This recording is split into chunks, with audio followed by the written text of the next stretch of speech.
Hi, and welcome to my kitchen. My name is Amanda Orlando, and today I'm going to show you how to make my beautiful, jammy San Marzano tomato sauce. It's so delicious, it's really rich and creamy and just such a nice thick sauce.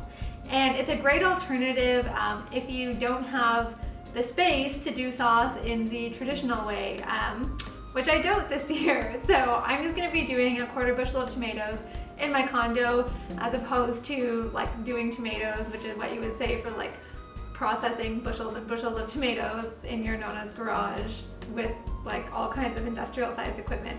This year I don't have the resources to do that, so instead I just went to my farmer's market and got a much smaller order of tomatoes. I did a quarter bushel, and I got San Marzano, which is my absolute favorite tomato. You can also use a Roma tomato, or just like any regular plum tomato will be fine.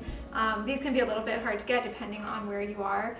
And I'm just going to make a nice roasted tomato sauce. I'm gonna package it up and then I'm gonna have it in the winter. So it's really nice to get the tomatoes when they're at their peak of ripeness and then preserve that flavor so that you have it all winter long.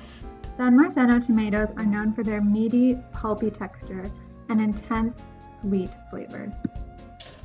The first thing to do is wash them very thoroughly, ensuring that you get off any remaining dirt from the farm.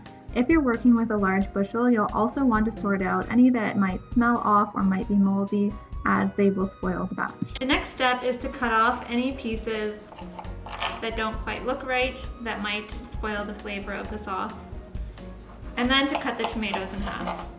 I like to use a small knife with a serrated edge. I find it works the fastest. Preheat your oven to 375 Fahrenheit. Then line a baking sheet with parchment paper.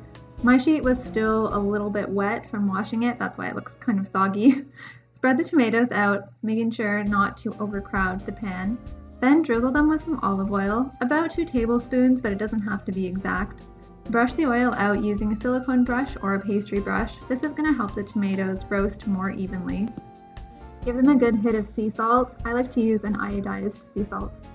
Okay, now we're going to throw these into a preheated oven, and it's going to take a while. They're going to need about 2 hours to fully caramelize and like get all those nice sugars bubbling and get all brown and so delicious. And yeah, so now we just wait. While I was waiting, I picked some fresh herbs from my garden. I like to use tons of fresh oregano and basil, and if I have it, I'll throw in some chives too. They add a really nice kind of oniony flavor to the sauce that's really beautiful. This is what the tomatoes look like when they're done. They're syrupy and oh my god, so caramelized and all those lovely little black bits. The sauce is going to be amazing. Once the tomatoes are cool enough that you can work with them, transfer them to a food processor or a blender. And then we're going to also add the fresh herbs that we picked earlier and blend it up until it's creamy and smooth and everything is well blended together. Taste and season it again with salt if it needs it, and then blend it up one more time. And then that's it. That's your completed sauce. It's so thick and creamy and intensely flavorful.